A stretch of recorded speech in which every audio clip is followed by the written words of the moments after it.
বঙ্গবন্ধুর স্বদেশ প্রত্যাবর্তন দিবস আজ। পাকিস্তান থেকে স্বাধীন বাংলাদেশে ফেরেন মুক্ত মুর্শিদ।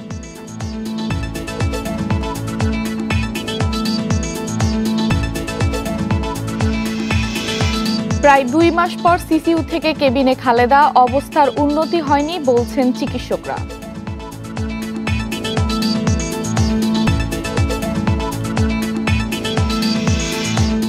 করোনা টিকাদানে পিছিয়ে 10 জেলা, এগিয়ে গাজীপুর ও জয়পুরহাট। এখনই বন্ধ হচ্ছে না স্কুল।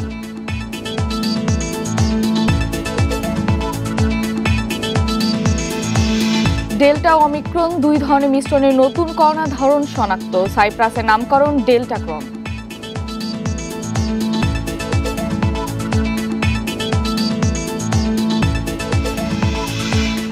এবং ক্রাইস্টচার্চ টেস্টে রানের পাহাড় গড়ার পথে নিউজিল্যান্ড, লেইথামের ডাবল কনওয়ে সেঞ্চুরি।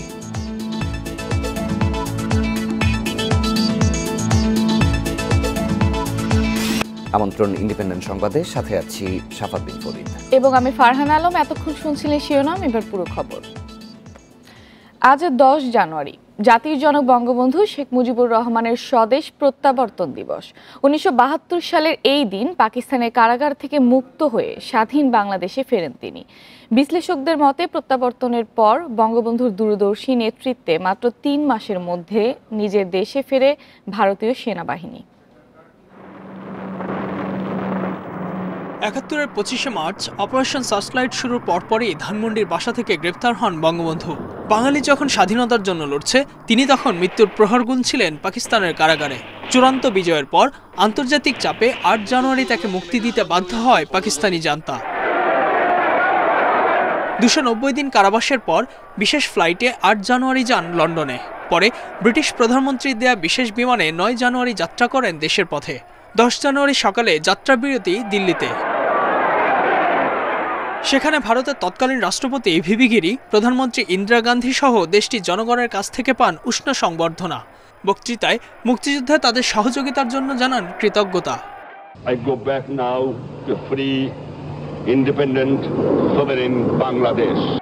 পরে দূরদর্শী কূটনৈতিক প্রজ্ঞার পরিচয় দিয়ে ইন্দিরা গান্ধীকে অনুরোধ করেন তার সৈন্যদের ফিরিয়ে নিতে। যদি বঙ্গবন্ধু যদি না আসতো তাহলে আজকে ভারতীয় সৈন্য যেত কিনা সেটারও প্রশ্ন ছিল। 3 লাখ সৈন্য।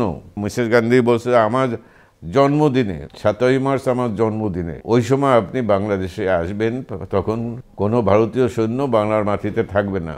17 মার্চ তার 2 দিন আগেই সব ভারতীয় সৈন্য এখান থেকে ইন্ডিয়া চলে গেছে। 10 জানুয়ারি দুপুরে ঢাকায় পৌঁছানোর পর আনন্দে আত্মহারা লাখো মানুষ বিমানবন্দর থেকে সোহরাওয়ার্দী উদ্যান পর্যন্ত স্বাগত জানায় প্রাণপ্রিয় নেতাকে। বিকেল 5টায় সোহরাওয়ার্দী উদ্যানে প্রায় 10 লাখ লোকের সামনে ভাষণ দেন বাঙালির অবিসংবেদিত এই নেতা। আমার বাংলাদেশ আজ স্বাধীন হয়েছে, আমার জীবনের স্বাদ আজ পূর্ণ হয়েছে, আমার বাংলা মানুষ আজ মুক্ত হয়েছে। বিশ্লেষকদের মতে সদ্য স্বাধীন দেশে যে অলিখিত ভাষণটি তিনি সেদিন দিয়েছিলেন তা ছিল রাষ্ট্রনায়কোচিত ও দিক নির্দেশনামূলক। বঙ্গবন্ধু সেখানে বলেছিলেন, একথা স্পষ্ট করে বলে দিতে চাই, বাংলাদেশ একটি আদর্শ রাষ্ট্র হবে, যার ভিত্তি কোনো ধর্মীয় ভিত্তিক হবে না। এই ভাষণে যে বাংলাদেশের চিত্র পথনকশা পেয়েছিলাম, আজকের বাংলাদেশ তা নয়। আপোষের অনেক রাজনৈতিক আপোষের মধ্য দিয়ে বঙ্গবন্ধু দল আওয়ামী লীগ ক্ষমতায় টিকে থাকার চেষ্টা করছে। ইতিহাসবিদেরা আরও বলছেন, বঙ্গবন্ধু সেদিন দেশ গড়ার যে দিক নির্দেশনা দিয়েছিলেন তা মেনেই অর্জন হতে পারে সামগ্রিক উন্নয়ন। আমার মৃত্যু আসে থাকে যদি আমি হাসতে হাতে যাব, আমার বাঙালি জাতকে অপমান করে যাব না। Ijazur Rahman, Independent news, Dhaka. 57 দিন পর সিসিইউ থেকে হাসপাতালের কেবিনে স্থানান্তর করা হলো বিএনপি চেয়ারপারসন খালেদা জিয়াকে। রোববার রাত 8:30টার দিকে বিএনপি চেয়ারপারসনকে তার মেডিকেল বোর্ডের সুপারিশে এভারকেয়ার হাসপাতালের কেবিনে নেওয়া হয়। বিএনপি প্রধানের চিকিৎসক অধ্যাপক ডক্টর AZM জাহিদ হোসেন জানিয়েছেন, খালেদা জিয়ার শারীরিক অবস্থার কোনো উন্নতি হয়নি, তার অবস্থা আগের মতোই আছে। সবগুলো প্যারামিটার আগের মতোই ওঠানামা করছে। কেবিনে তার জন্য সিসিইউর সব সুবিধা রাখা হয়েছে। 13ই নভেম্বর এভারকেয়ার হাসপাতালের কেবিনে ভর্তির পরদিনই লিভার সিরোসিসে আক্রান্ত হন খালেদা জিয়া এবং তার অবস্থার অবনতি হলে তাকে সিসিইউতে নেওয়া হয়।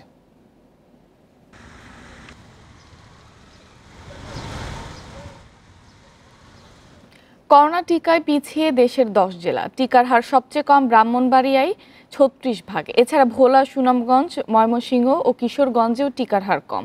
টিকা দেয়ায় এগিয়ে গাজীপুর ও জয়পুরহাট। চলতি মাসে বিশেষ টিকা কর্মসূচিতে পিছিয়ে পড়া এলাকায় টিকার হার বাড়বে বলে আশা করছে স্বাস্থ্য অধিদপ্তর।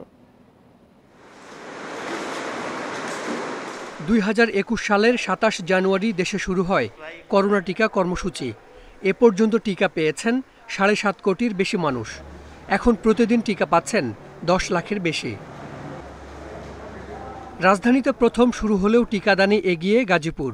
টিকা পেয়েছেন জেলার 63% মানুষ। এরপরই জয়পুরহাটে 58, মেহেরপুর 56 ও বাগেরহাটে 55% বাসিন্দা টিকা পেয়েছেন। আর ঢাকার অবস্থান পঞ্চম, টিকা নেয়ার হার 54। টিকায় বেশ পিছিয়ে ব্রাহ্মণবাড়িয়া, হার 36। এছাড়া ভোলা, সুনামগঞ্জ, ময়মনসিংহ ও কিশোরগঞ্জে টিকা পেয়েছেন 37% মানুষ। 11 জেলায় টিকা নেয়ার হার 50-এর বেশি হলেও 10 জেলায় এই হার 40%-এরও কম। নির্বাচনী কার্যক্রমের জন্য টিকা কর্মসূচি একটু ব্যাঘাত ঘটেছে। কিছু জনগোষ্ঠী প্রবাসী, তাদেরকে আমরা টিকার আওতায় আনতে পারিনি। টোটাল জনগোষ্ঠীর অনুপাতে আমাদের টিকা কার্যক্রম কম দেখাচ্ছে। এই মুহূর্তে আমরা আরো টিকা কার্যক্রম বেগবান করছি, যে আমাদের যে টার্গেট আগামী 31শে মার্চের মধ্যে আমরা 70% জনগোষ্ঠীকে প্রথম ডোজ টিকার আওতায় আনব। সবার জন্য টিকা নিশ্চিত করতে সারা দেশে চলছে বিশেষ কর্মসূচি। চলতি মাসেই পিছিয়ে পড়া এলাকায় টিকার হার বাড়বে বলে আশা স্বাস্থ্য অধিদপ্তরের। অন্যথায় নেওয়া হবে আলাদা কর্মসূচি। প্রত্যন্ত যে চরাঞ্চল বা হার্ড টু রিচ যে এরিয়াগুলো আছে সেখানেও কিন্তু বিশেষ ক্যাম্পেইন করা হয়েছে। ভ্যাকসিন প্রদান কার্যক্রম প্রতিদিনই নতুন গতি পাচ্ছে, নতুন মাত্রা লাভ করছে এবং সকলের ভ্যাকসিন নিশ্চিত করার জন্য আমরা কিন্তু সকলেই দিবারাত্রি কাজ করে যাচ্ছি। দেশে এ পর্যন্ত টিকা এসেছে 22 কোটি ডোজ। সরকারের হাতে মজুদ আছে 8 কোটিরও বেশি করোনা টিকা। Hasan Misbah, independent news, Dhaka. দেশে করোনা টিকার কোনো ঘাটতি নেই, তবে টিকা নেয়ার আগ্রহ কমেছে বলে জানিয়েছেন স্বাস্থ্যমন্ত্রী। অধিদপ্তর বলছে, টিকা নেয়ার হার বাড়াতে সংক্রমণ প্রবণ এলাকায় টিকা কার্ড বাধ্যতামূলক করা হচ্ছে। এদিকে ভিন্ন কেন্দ্র থেকেও বুস্টার ডোজ নেওয়া যাবে বলে জানিয়েছে স্বাস্থ্য বিভাগ। করোনা মোকাবিলায় 11 মাস আগে দেশে শুরু হয়েছে টিকা কর্মসূচি। দেওয়া হয়েছে 13 কোটি ডোজ। এরই মধ্যে টিকার আওতায় এসেছেন 7,70,00,000-এর বেশি মানুষ। সবার জন্য করোনা টিকা নিশ্চিত করতে সারা দেশে চলছে গণটিকা কর্মসূচি। প্রতি ওয়ার্ডে 3টি কেন্দ্র থেকে দেওয়া হচ্ছে টিকা। বাদ পড়াদেরও তালিকা করা হচ্ছে। টিকার ইনশাল্লাহ কোনো অভাব হচ্ছে না, কিন্তু একটি বিষয় এখানে লক্ষণীয় যে মানুষের টিকা নেওয়ার আগ্রহটা একটু কমে গেছে। তা আমরা সে কারণে বিভিন্ন প্রচারণা করছি এবং টিকা দেওয়ার জন্য আমরা আগে কমিউনিটি ক্লিনিক পর্যন্ত গিয়েছিলাম, অর্থাৎ ইউনিয়নে 3টি করে জায়গায় 3টি ওয়ার্ডে। এখন আমরা সেটাকে 9টি ওয়ার্ডে নিয়ে যাচ্ছি। জনসমাগম ও গুরুত্বপূর্ণ স্থানে প্রবেশে টিকা কার্ড বাধ্যতামূলক করার কথা ভাবছে স্বাস্থ্য বিভাগ। এরই মধ্যে বেশ কিছু উদ্যোগের কথাও ঘোষণা করা হয়েছে। যে সমস্ত জায়গায় সংক্রমণ ছড়ানোর আশঙ্কা থাকে বেশি, সেই সমস্ত জায়গাগুলোতে যখন কেউ যাবেন, ভ্যাকসিনের যাতে সনদ তারা দেখাতে পারেন সেরকম একটা ব্যবস্থা করা হচ্ছে, যা আসলে পরোক্ষভাবে মানুষকে টিকা গ্রহণে উৎসাহিত করবে বলে আমরা মনে করি। বুস্টার ডোজে আগ্রহ বাড়াতে কেন্দ্র বদলেরও সুযোগ দিচ্ছে স্বাস্থ্য অধিদপ্তর। SMS পেলে ভিন্ন জেলাতেও নেওয়া যাবে বুস্টার। তিনি যে কেন্দ্রে রেজিস্ট্রেশন করেছেন সেই কেন্দ্র থেকে যদি তার নামে একটা SMS আসে, তাহলে উনি ওনার নিকটবর্তী যে কোনো কেন্দ্র থেকে বুস্টার ডোজের টিকাটা গ্রহণ করতে পারবেন। দেশে এ পর্যন্ত 21 কোটি ডোজ করোনা টিকা এসেছে। সরকারের হাতে মজুদ আছে 6 কোটির বেশি। Hasan Misbah, independent news, Dhaka. School বন্ধের সিদ্ধান্ত এখনই নেওয়া হচ্ছে না, পরিস্থিতি নিবিড়ভাবে পর্যবেক্ষণ করা হবে। কোভিড সংক্রান্ত জাতীয় কারিগরি পরামর্শ কমিটির সঙ্গে শিক্ষামন্ত্রীর বৈঠকে এ সিদ্ধান্ত হয়েছে। বৈঠকের বিষয়ে সোমবার সকালে সংবাদ সম্মেলন করবেন শিক্ষামন্ত্রী দীপু মনি। বৈঠকে স্কুলগুলোতে আরও কড়াভাবে স্বাস্থ্যবিধি মানার বিষয়ে আলোচনা হয়। এর আগে শিক্ষামন্ত্রী বেশ কয়েকটি অনুষ্ঠানে জানান, স্কুল খোলা রাখার সর্বোচ্চ চেষ্টা চলছে। সীমিত পরিসরে এখন শ্রেণী কার্যক্রম চলছে। এরই মধ্যে একাদশ শ্রেণীতে ভর্তি কার্যক্রম শুরু হয়েছে।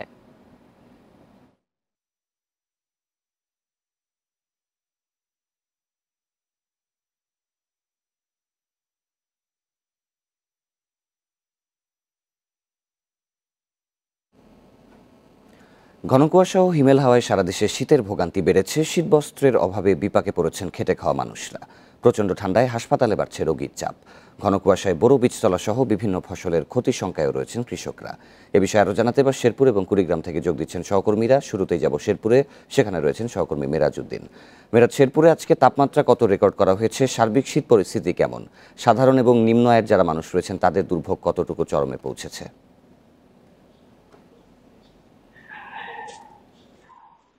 দেশের সীমান্তবর্তী শেরপুর জেলা এবং এই জেলার 3টি উপজেলা ঝিনাইগাতি, শ্রীবর্দী এবং নালতাবাড়ী উপজেলার সীমান্ত এলাকা হলো গারো পাহাড়।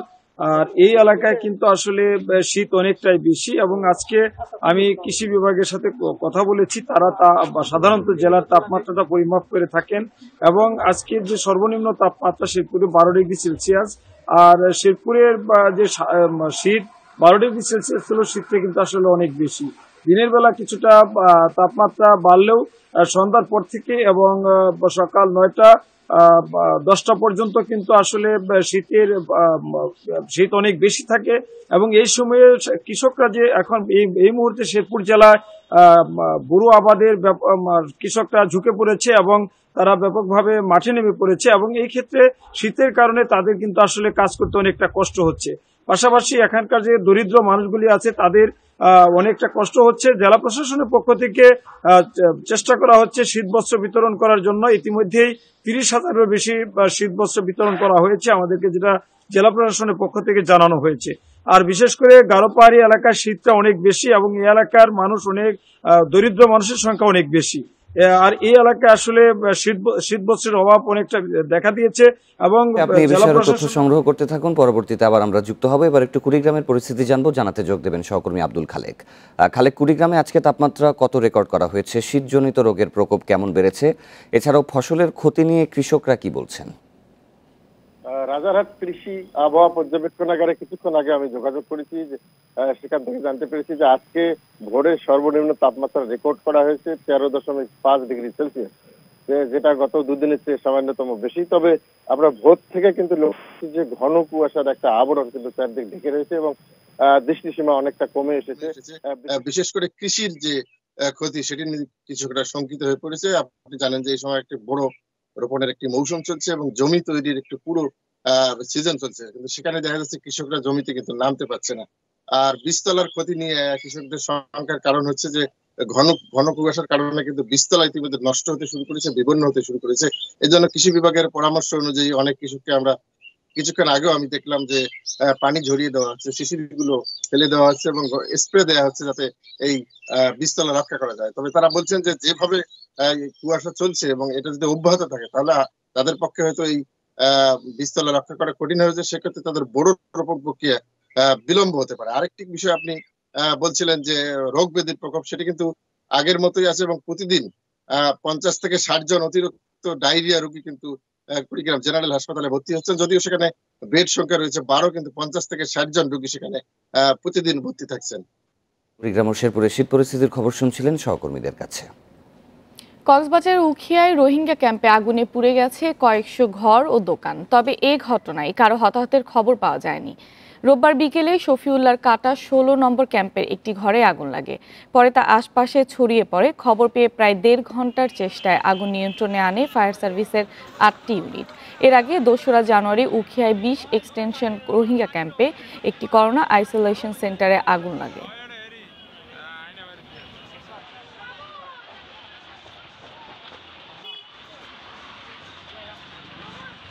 আমরা একটা তদন্ত কমিটি গঠন করব। তদন্ত কমিটি গঠন করে আগুনের লাগার কারণ এবং ক্ষয়ক্ষতি যে পরিমাণটা হয়েছে এটা আমরা নির্ধারণ করব পর্যালোচনা করে। এটা এখনই আপনাকে কিছু বলতে পারবো না, এটা পরবর্তীতে আপনাদেরকে আমরা জানিয়ে দেব। ভোট আসে দেয়া হয় প্রতিশ্রুতি, তবে বাস্তবায়ন হয় না শীতলক্ষ্যায় নবীগঞ্জ সেতু। এই সেতু না হওয়ায় নারায়ণগঞ্জ সিটির বন্দরের 9টি ওয়ার্ডের 3 লাখ মানুষকে চলাচলে দুর্ভোগ পোহাতে হয় নিত্যদিন। মাত্র 800 মিটার নদীপথ ফেরিতে পার হতে সময় লাগে ঘণ্টাখানেক, আর সড়কপথে যেতে 2 ঘন্টা ঘুরতে হয়।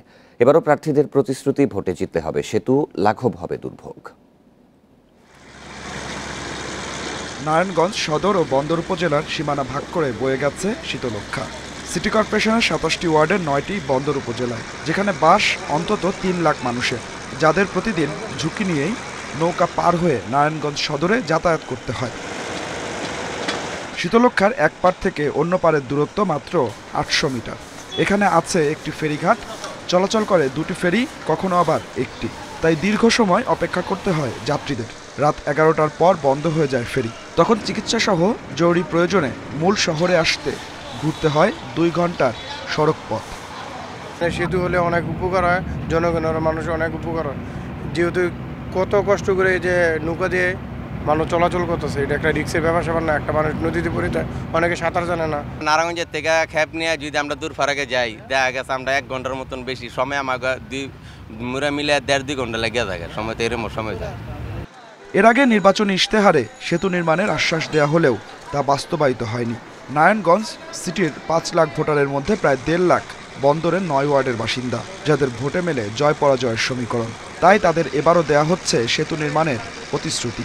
প্রায় 500 কোটি টাকার উপর একটি প্রজেক্ট, দেন ওই শর্ট লিস্টের থেকে আবার শর্ট আউট করে বড় আপনার টেন্ডারটা দিতে হয়, আর একটা টেন্ডার দিতে হয়। সেই টেন্ডারের প্রক্রিয়া একটা শেষ হয়ে গেছে, আর একটা চলমান। তো ইনশাল্লাহ এবার আমি জয়যুক্ত হলে, এবং আমি ডেফিনেটলি জয়যুক্ত হব, কারণ আমার পাশে আমার জনগণ আছে, এবং এই ব্রিজটা আমি উপহার দেব। উইদিন 6 মান্থের মধ্যে মাননীয় প্রধানমন্ত্রী এটার ভিত্তিপ্রস্তর করবেন।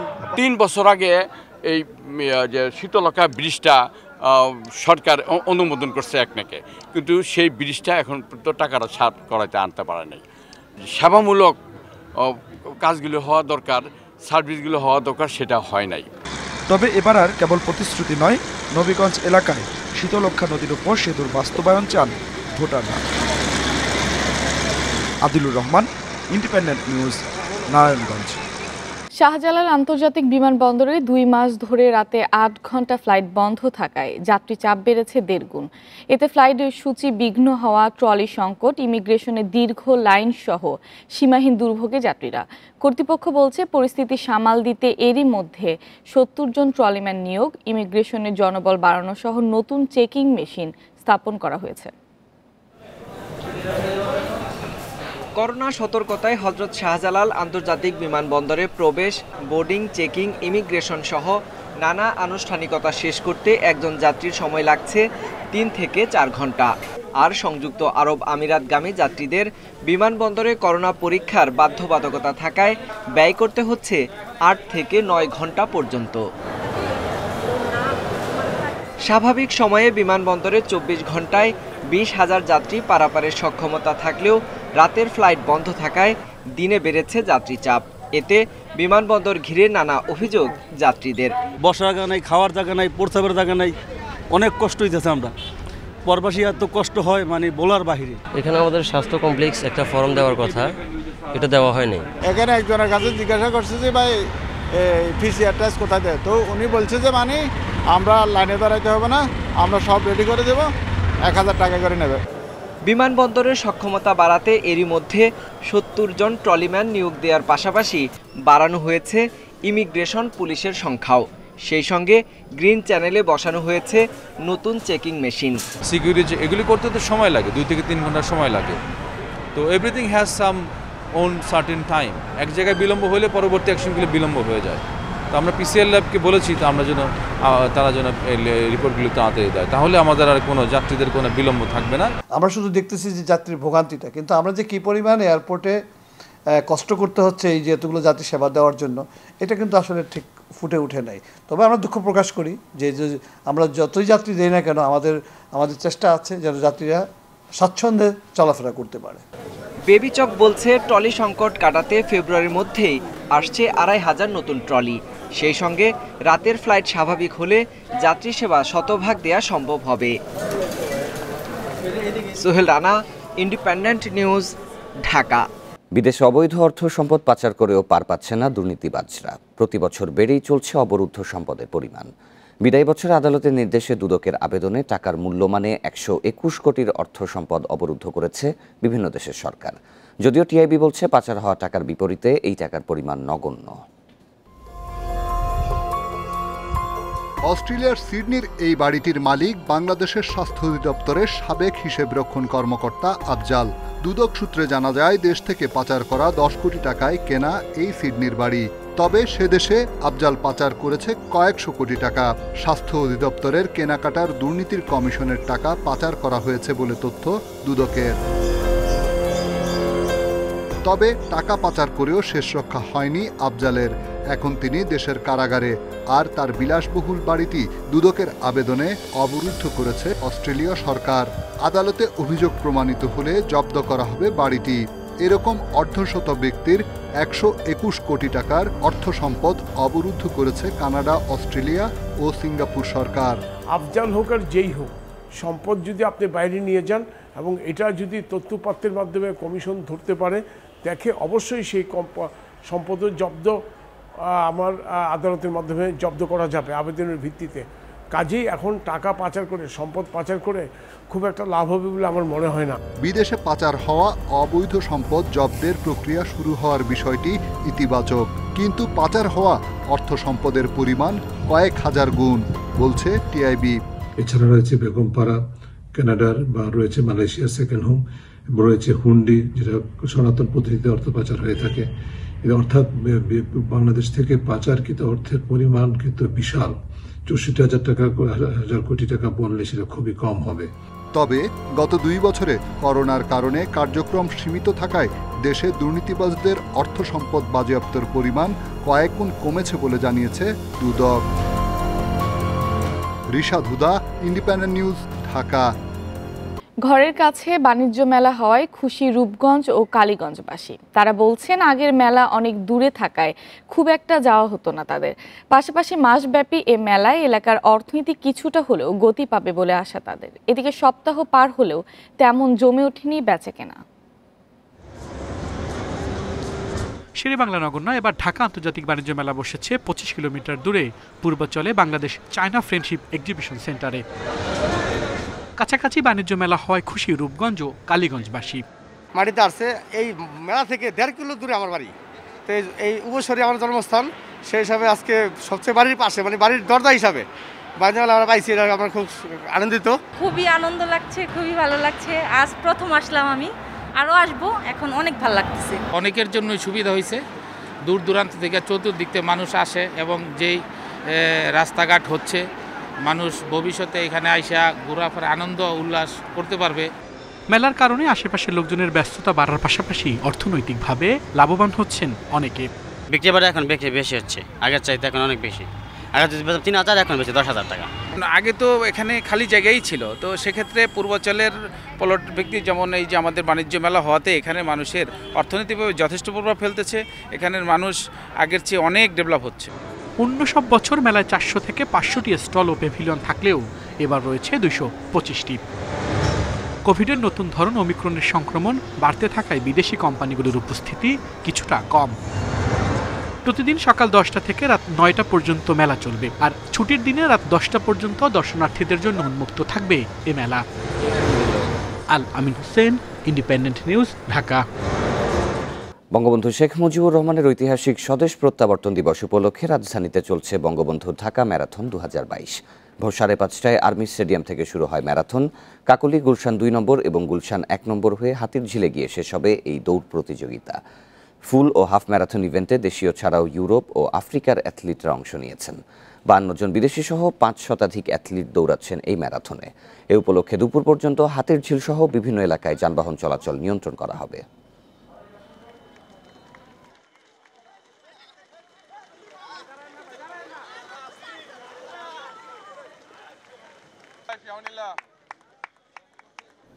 এবারে ঢাকা ম্যারাথন নিয়ে আরো খবর জানাতে রাজধানীর হাতিরঝিল এলাকা থেকে যোগ দিচ্ছেন সহকর্মী মাজহারুল ইসলাম। মাজহারুল, এই মুহূর্তে কোথায় রয়েছে ম্যারাথনটি? ভোর 5টায় শুরু হয়েছিল সেটি, পুরো প্রতিযোগিতা শেষ হতে ঠিক কতক্ষণ সময় লাগতে পারে এবং যারা অংশগ্রহণকারীরা রয়েছেন তারা কি প্রতিক্রিয়া ব্যক্ত করেছেন?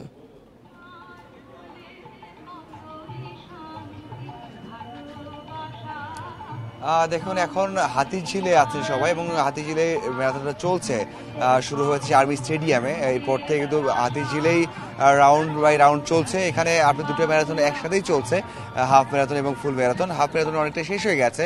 ইন্টারন্যাশনাল ক্যাটাগরিতে যারা রয়েছে সেখানে কিন্তু অলরেডি চ্যাম্পিয়ন গিয়ে হয়েছেন বা ফার্স্ট, সেকেন্ড, থার্ড নিশ্চিত হয়ে গেছে। সেখানে কেনিয়া, বাহরাইন আর স্লোভাকিয়া 3 জন কিন্তু ইন্টারন্যাশনাল ক্যাটাগরি থেকে তারা প্রথম দ্বিতীয় তৃতীয় হয়েছে। এবং এরপর যে একটা দেখেন এখানে দুটো করে ক্যাটাগরিতে খেলা হচ্ছে, একটা হাফ ম্যারাথন একটা ফুল ম্যারাথন। এর মধ্যে বেশ কিছু ক্রাইটেরিয়া রয়েছে যেখানে ইন্টারন্যাশনাল সার্কভুক্ত দেশ এবং বাংলাদেশের মানে প্রত্যেকটা ক্রাইটেরিয়া থেকে কিন্তু একজন করে চ্যাম্পিয়ন খুঁজে নেওয়া হবে। সেই ক্ষেত্রে একটু সময় লাগবে, সময় সাপেক্ষ, যদিও হাফ ম্যারাথনের অর্ধেকের মতো শেষ হয়ে গেছে, শুধুমাত্র মেয়েদেরটা এখন বাকি রয়েছে। এবং এরপরে ফুল ম্যারাথনটাও সময় লাগবে, সেটা এখন পর্যন্ত কোনো ক্রাইটেরিয়া থেকেই কিন্তু ফার্স্ট সেকেন্ড থার্ড নিশ্চিত হওয়া যায়নি।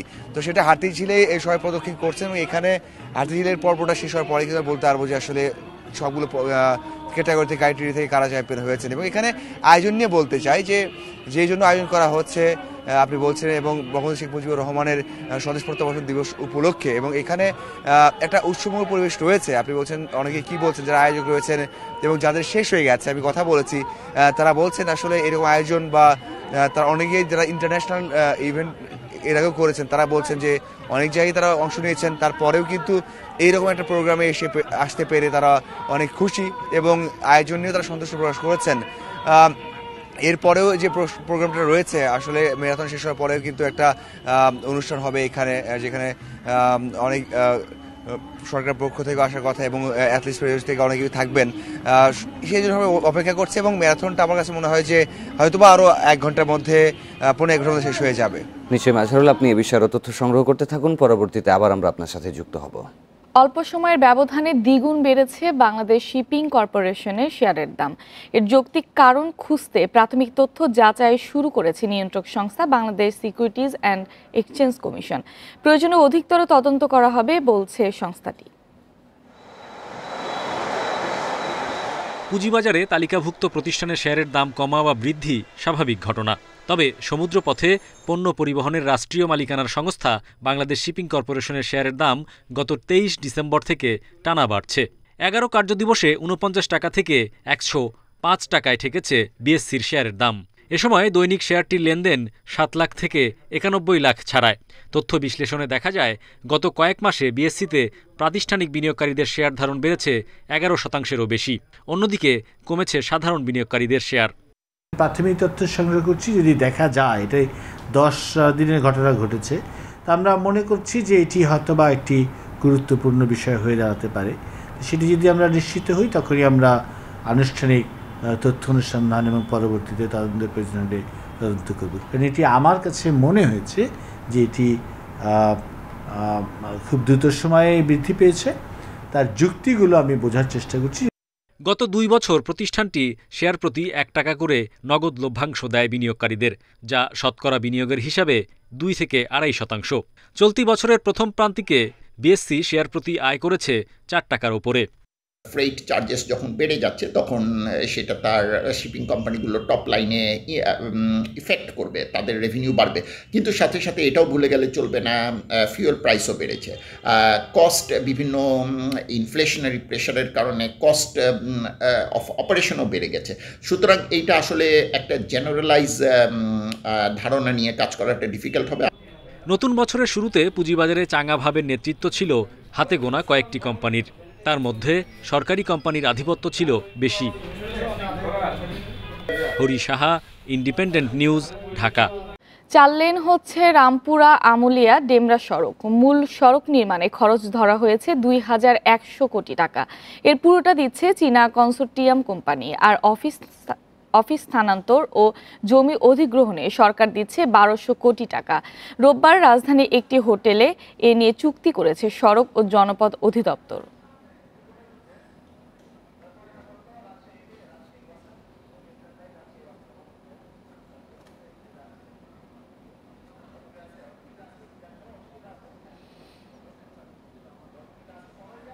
এক লাফে 3 গুণ পানির দাম বাড়িয়েছে রাজশাহী ওয়াসা। 1 ফেব্রুয়ারি থেকে নতুন মূল্য কার্যকরের ঘোষণা দিয়েছে কর্তৃপক্ষ। গণশুনানি না করে মূল্য বৃদ্ধি নিয়ে দেখা দিয়েছে মিশ্র প্রতিক্রিয়া।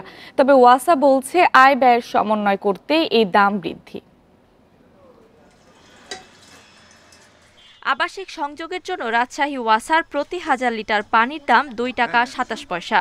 তবে 1 ফেব্রুয়ারি থেকে তা বেড়ে দাঁড়াচ্ছে 6 টাকা 81 পয়সায়।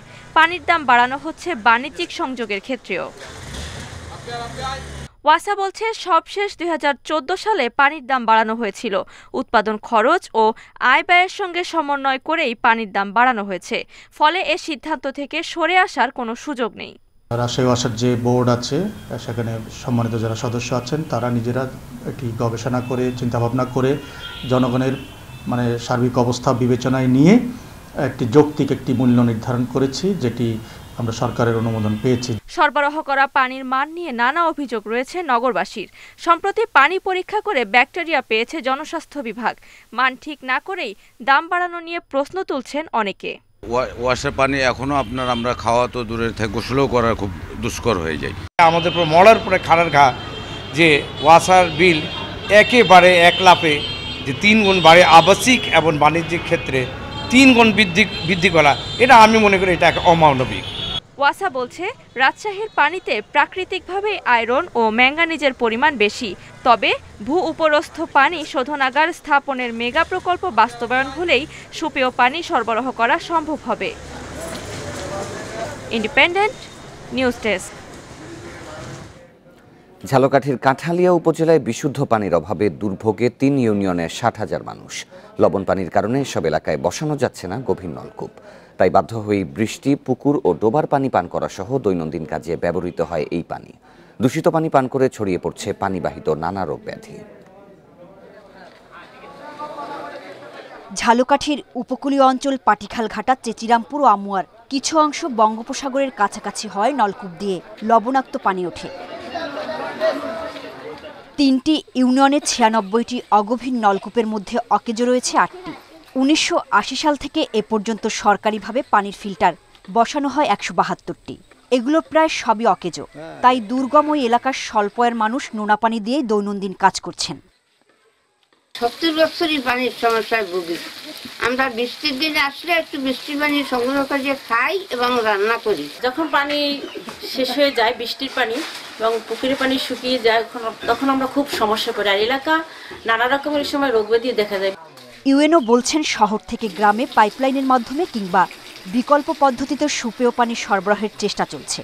আমাদের ওই ইউনিয়নগুলোতে ওই গ্রহণযোগ্য মাত্রা থেকে অনেক বেশি লবণ আসে, যার কারণে আমরা এখানে টিউবওয়েল বাড়াতে পারি না। এবং ইউনিয়ন পর্যায়ে পানি সরবরাহের জন্য সেন্ট্রালি একটা আমাদের স্থাপনা তৈরি করছেন, যেটা প্রথমে উপজেলা পর্যায়ে শুরু হবে।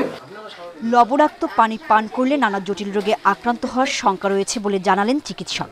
কিডনি ফেল করতে পারে, প্রেশার বেড়ে যেতে পারে এবং অন্যান্য আরও শারীরিক সমস্যা দেখা দিতে পারে। তো এই এলাকায় মানুষের সুপেয় পানির খুবই অভাব।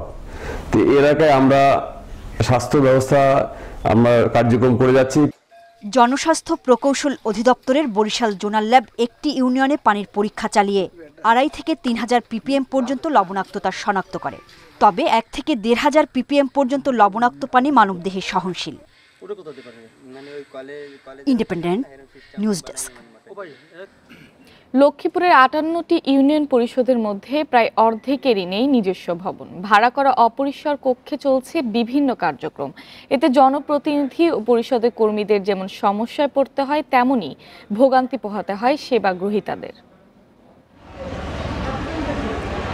লক্ষ্মীপুর সদরের দালাল বাজার ইউনিয়ন পরিষদের কার্যক্রম চলছে ভাড়া করা ভবনে। ছোট্ট একটি কক্ষে কোনো রকমে চলছে গ্রাম আদালতের কার্যক্রম। চেয়ারম্যান, সচিব ও সদস্যদের আলাদা কক্ষে বসার কথা থাকলেও এক কক্ষেই বসতে হয় সবাইকে। 9টা ইউনিয়নের 4-5টা ইউনিয়নের কোনো ইউনিয়ন কমপ্লেক্স নাই। এই কারণে চেয়ারম্যানেরা ইচ্ছামতো তাদের কেউ বাড়িতে যাতে কেউ বাজারে বিভিন্নভাবে এলোপাতারি বসে, মানুষ সেবা নিতে পারতেছে না। ভাড়া করা ভবনও নেই চর রমণী মোহন ইউনিয়ন পরিষদে। নিজ বাসাতে কাজ চালিয়ে নেন চেয়ারম্যান। জেলার মোট 27টি ইউনিয়ন পরিষদের অবস্থায় কম বেশি এমন। আমাদের ইউনিয়নটা নতুন হওয়ার কারণ, যেহেতু আমরা কোথাও কোনো স্থান না পাওয়ার কারণ, আমার নিজস্ব বাড়িতে বিল্ডিংয়ে আমি ইউনিয়ন পরিষদ বা পরিচালনা করি। অফিস না থাকায় জন্ম ও মৃত্যু সনদ, ভোটার আইডি কার্ড সহ নানা দাপ্তরিক কাজ চলে বিভিন্ন অস্থায়ী জায়গায়, যার কারণে ভোগান্তিতে পড়তে হয় সেবা গ্রহীতাদের। শুধু আসলে বসতে পারি না, স্যার টেবিল নাই, পরিশোধ নাই, ঠিক আছে। আমার জিনিসপত্রগুলো সবাই লাগবে না, রাখার মতো ওইরকম স্কোপ নাই। তবে লক্ষ্মীপুর 2 আসনের সংসদ সদস্য জানিয়েছেন, জেলার ইউনিয়ন পরিষদ কমপ্লেক্স প্রকল্পের কাজ অনেকটাই এগিয়েছে। আমরা ইতিমধ্যে অনেক ক্ষেত্রে অনেক দূরে আমরা এগিয়েছি। ভবিষ্যতে আমরা আশা করি এই কাজগুলো সম্পন্ন করার মাধ্যমে মানুষের নাগরিক চাহিদা পূরণ করতে পারবো। এই ক্ষেত্রে আমাদের সরকারেরও সদিচ্ছা আছে, স্থানীয় সংসদ সদস্য হিসেবে আমারও আগ্রহ আন্তরিকতা আছে। পর্যায়ক্রমে সবগুলো ইউনিয়ন পরিষদের ভবন নির্মাণ করা হবে বলে জানিয়েছেন সংসদ সদস্য। Independent News desk. Digital dustbin উদ্ভাবন করেছেন সিরাজগঞ্জের সাংবাদিক মোস্তফা কামাল। সিরাজগঞ্জ পৌর এলাকায় বসানো হয়েছে এই যন্ত্রটি। এতে বর্জ্য ব্যবস্থাপনায় সুফল মিলবে বলে আশা উদ্ভাবক সহ অনেকের। সিরাজগঞ্জ পৌর এলাকার মুজিব সড়কে বসানো হয়েছে এই স্বয়ংক্রিয় আবর্জনা অপসারণ মেশিনটি। যন্ত্রটির নাম নগর সাফ সৌধ। পৌরসভার গাড়ি এলে জমা হওয়া আবর্জনা ঢেলে দেয় স্বয়ংক্রিয়ভাবে। ডাস্টবিনটির ধারণ ক্ষমতা 1 টন। 90% ভরে গেলে অ্যাপের মাধ্যমে জানান দেয় পৌর কর্তৃপক্ষকে। কেরসোয়া লাগতেছে না, সুন্দরভাবে দাঁড়াইলে অটোমেটিকভাবে মেশিন ঢাকনাটা খুলে যাচ্ছে, গেলে অর্বিত ময়লাটা ফালাই দিতেছে। দুর্গন্ধ হয়েছে, তারপরে বৃষ্টি আসলে গাড়ি পানি জমে যায়, ওই গন্ধটা আর হয়েছে। নগর সাফ সৌধ মেশিনটি তৈরি করেছেন সিরাজগঞ্জের দৈনিক পত্রিকা যমুনা প্রবাহের সম্পাদক মোস্তফা কামাল। শহর পরিচ্ছন্ন রাখার চিন্তা থেকেই পেশাগত কাজের ফাঁকে এই মেশিনটি তৈরি করেছেন তিনি। আমরা অনেক চালাইছি এটা এবং এত সহজ করছি, এটা স্টিল রোপ দিয়ে অটোমেশন করছি, হাইড্রোলিককে আমরা অ্যাভয়েড করছি এই কারণে যে এটা অত্যাধিক টেকসই একটা প্রযুক্তি হোক। বর্জ্য ব্যবস্থাপনায় মেশিনটি বিশেষ ভূমিকা রাখবে বলে আশা প্রশাসনের কর্মকর্তাদের। আর সুফল মিললে পুরো পৌর এলাকায় এই ডিজিটাল ডাস্টবিন স্থাপন করা হবে বলে জানিয়েছেন মেয়র। শহরে যখন কোনো মানুষ এসে দেখবে যে এই শহরে কোনো ময়লা নাই, এই শহরের ডাস্টবিনগুলো হচ্ছে ডিজিটাল ডাস্টবিন, তাহলে কিন্তু সিরাজগঞ্জ জেলার সুনাম সারা বাংলাদেশে ছড়িয়ে যাবে। এটা যদি ভালো হয়, আমি সিরাজগঞ্জের প্রত্যেক শহরে রাস্তায় লাগানোর চেষ্টা করব। দুইটা উপকার পাচ্ছি, একটা হলে সিরাজগঞ্জ শহরকে পরিষ্কার পরিচ্ছন্নর জন্য ডিজিটাল ডাস্টবিন ব্যবহার করছি, সাথে সাথে আবার এটা অন্য অন্য জেলায় বিক্রি করার জন্য এটার চাহিদা বাড়বে। স্থাপন খরচ সহ এই ডিজিটাল ডাস্টবিনের মূল্য ধরা হয়েছে 5 লাখ টাকা। Independent News desk. বিশ্বে একদিনে করোনা শনাক্ত হয়েছে 18,51,000-এর বেশি। একদিনে মারা গেছে 3,306 জন। এ নিয়ে বিশ্বে করোনায় মোট প্রাণহানি ছাড়িয়েছে 55,05,000। মোট আক্রান্ত 30,77,00,000-এর বেশি। বিশ্বে করোনায় একদিনে সর্বোচ্চ 763 জনের মৃত্যু হয়েছে রাশিয়াতে। সর্বোচ্চ 3,08,000-এর বেশি শনাক্ত হয়েছে যুক্তরাষ্ট্রে।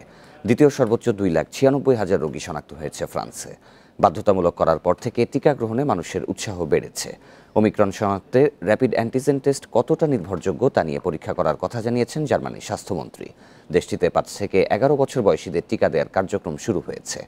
অস্ট্রেলিয়ায় 1 সপ্তাহেই শনাক্ত হয়েছে 5 লাখ রোগী। চীনের বন্দর শহর তিনজিয়ানে ওমিক্রনের সংক্রমণ বেড়ে যাওয়ায় সেখানে গণকরোনা পরীক্ষা শুরু হয়েছে। ডেল্টা ও ওমিক্রন দুই ধরনেরই উপাদানের মিশ্রণ রয়েছে এমন করোনার নতুন ধরনের সন্ধান পেয়েছে সাইপ্রাসের বিজ্ঞানীরা। দেশটির 25 জনের দেহে এই ধরন শনাক্ত হয়েছে। দুটি ধরনের নামের সাথে মিলিয়ে নতুন ধরনটির নাম রাখা হয়েছে ডেল্টাক্রন। ফোর্বসের প্রতিবেদনে এই তথ্য উঠে এসেছে। ডেল্টাক্রনে শনাক্ত হওয়া 25 রোগীর মধ্যে 11 জনের নমুনা নেওয়া হয়েছে হাসপাতালে ভর্তি হওয়া রোগীদের থেকে। বাকি 14টি নমুনা নেওয়া হয়েছে সাধারণ মানুষের কাছ থেকে। গত ডিসেম্বরে টিকা প্রস্তুতকারক প্রতিষ্ঠান মডার্নার চিফ মেডিকেল অফিসার পল বার্টন শঙ্কা প্রকাশ করেন, ডেল্টা ওমিক্রন তাদের জিন বিনিময়ের ফলে নতুন একটি ধরন তৈরি করতে পারে।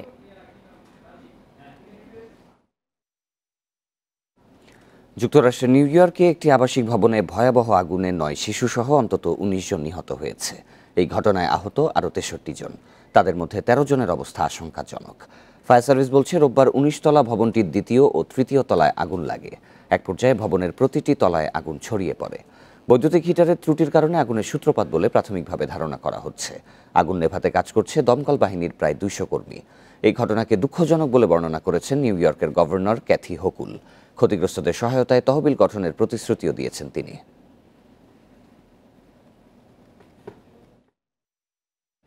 কাজাখস্তানে 1 সপ্তাহের বিক্ষোভ সহিংসতায় 2 শিশু সহ অন্তত 164 জনের মৃত্যু হয়েছে। এর মধ্যে শুধু আলমাতি শহরেই মারা গেছে 103 জন। গ্রেফতার হয়েছে 5,000-এর বেশি বিক্ষোভকারী।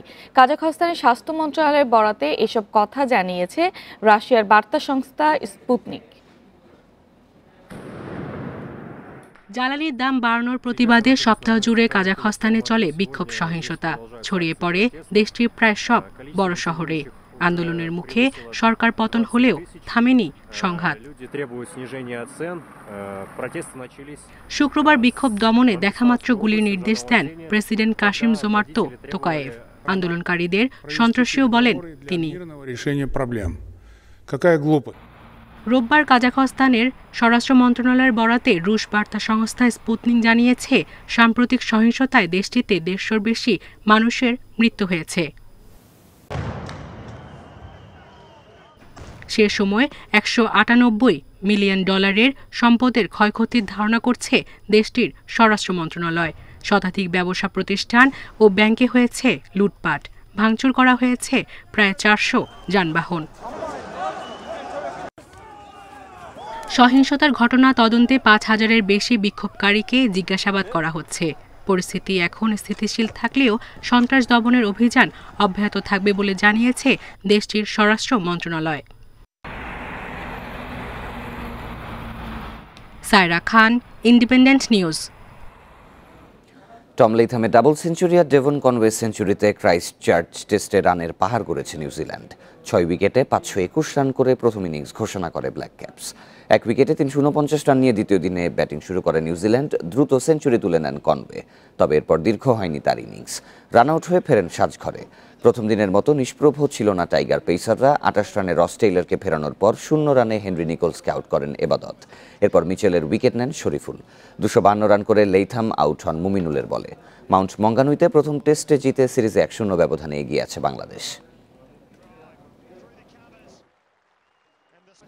রহমতগঞ্জকে হারিয়ে ফেডারেশন কাপের চ্যাম্পিয়নে আবাহনী ফাইনালে আকাশী নীলের জয় 2-1 ব্যবধানে ফাইনাল ও টুর্নামেন্টের সেরা ড্যানিয়েল কলিন্দ্রেস মৌসুমের প্রথম 2 ট্রফি জিতে ঘরোয়া শ্রেষ্ঠত্ব পুনরুদ্ধারের পথে এগিয়ে গেল ধানমন্ডির জায়ান্ট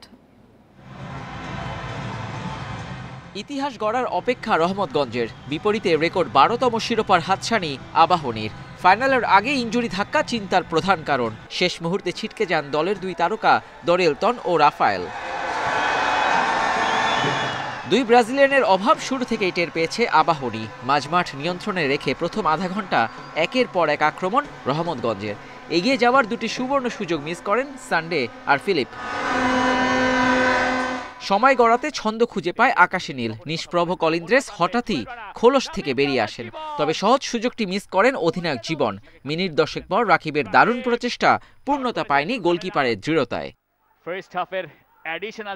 তবে প্রথমার্ধের যোগ করা সময় আবাহনী সমর্থকদের নিরাশ করেননি কলিন্দ্রেস দারুণ রিফ্লেকশনে বল নিয়ন্ত্রণে নিয়ে বাঁ পায়ে বল পাঠান জালে স্বস্তি নিয়ে বিরতিতে যায় লেমসের দল শেষ দিকটায় এসে আবাহনী লিমিটেডকে দ্বিতীয়ার্ধেও অব্যাহত আবাহনীর দাপট ব্যবধান দ্বিগুণে খুব বেশি সময় লাগেনি 64 মিনিটে প্লেসিং শটে লক্ষ্যভেদ রাকিবের সেখানে রাকিব হোসেন যদিও 6 মিনিট পরেই 1 গোল শোধ দিয়ে ম্যাচ জমিয়ে দেয় রহমতগঞ্জ ফিলিপ আজহার গোলে নাটকীয় কিছুর অপেক্ষা তখন রহমতগঞ্জ তবে বাকি সময় বিপদ হতে দেয়নি আবাহনীর রক্ষণ পাল্টায়নি ম্যাচেরও ভাগ্য 12তম শিরোপা জিতে উৎসব ধানমন্ডি জায়ান্টদের সেই সাথে নিশ্চিত হয় 2023 এএফসি কাপের প্লে অফ স্পট আবাহনীর মতো ফিরছে আবার এখন আমাদের সামনে লিগ চ্যাম্পিয়ন হওয়ার টার্গেট যদি আমরা সেটা হতে পারি তাহলে আমরা শেখ রাসেলের মেবি এর আগে একটা রেকর্ড আছে হ্যাট্রিক চ্যাম্পিয়ন আমাদের টিমের 2টা মেরুদণ্ড যেটা বলা যায় Rafael আগুস্তো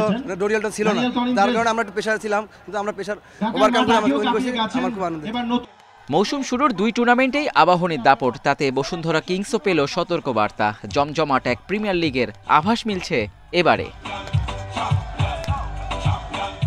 Abidur Rahman Independent news Dhaka federation কাপের সেমিফাইনালের রেফারিং নিয়ে প্রশ্ন তুলেছে সাইভ স্পোর্টিং এমেরি বাইসিংয়ের পেনাল্টি গোল বাতিলের ঘটনা নিয়ে আপত্তি জানিয়েছে ক্লাবটি সংবাদ সম্মেলন করে একাধিক দাবিও তুলে ধরেছে বিদেশি রেফারি দিয়ে গুরুত্বপূর্ণ ম্যাচ পরিচালনা আর ডাগআউটে বাফুফের কার্যনির্বাহী কমিটির কোনো সদস্যের না থাকায় দাবি ক্লাব কর্তৃপক্ষের অন্য প্রান্তে ফেডারেশন কাপে আবাহনী সাইভ স্পোর্টিং এর সেমিফাইনাল ছিল রোমাঞ্চে ঠাসা গোল পাল্টা গোলের ম্যাচে উত্তাপ ছড়ায় পেনাল্টি কাণ্ড এমেরি বাইসিংয়ে 2বার স্পট কিকে সফল হয়েও দেখেন হলুদ কার্ড গোল বাতিলের সিদ্ধান্ত রেফারির ওই গোল হয়ে গেলে লিড হতো 3-1 সাইভ থাকতো শক্ত অবস্থানে শেষ পর্যন্ত হেসেছে আবাহনী, টাই ব্রেকে রোমাঞ্চে হেরেছে সাইফ। পরবর্তীতে এমিরির পেনাল্টি বিশ্লেষণে কোনো ভুলই ধরা পড়েনি রেফারিং নিয়ে, তাই ক্ষুব্ধ ক্লাবটি।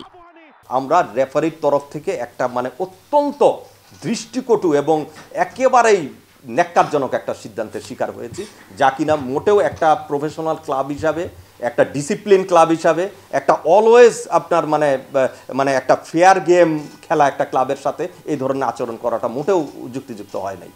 ঘরোয়া ফুটবলে রেফারিং নিয়ে অভিযোগ নতুন কিছু নয়। নানা সময়ে ম্যাচ পাতানোর ঘটনাও নাড়িয়ে দেয় ফেডারেশনকে। এই অবস্থা থেকে মুক্তির পথ খুঁজতে হবে শিগগিরই। গুরুত্বপূর্ণ ম্যাচে বিতর্ক এড়াতে বিদেশি রেফারির দাবি সাইফ স্পোর্টিংয়ের।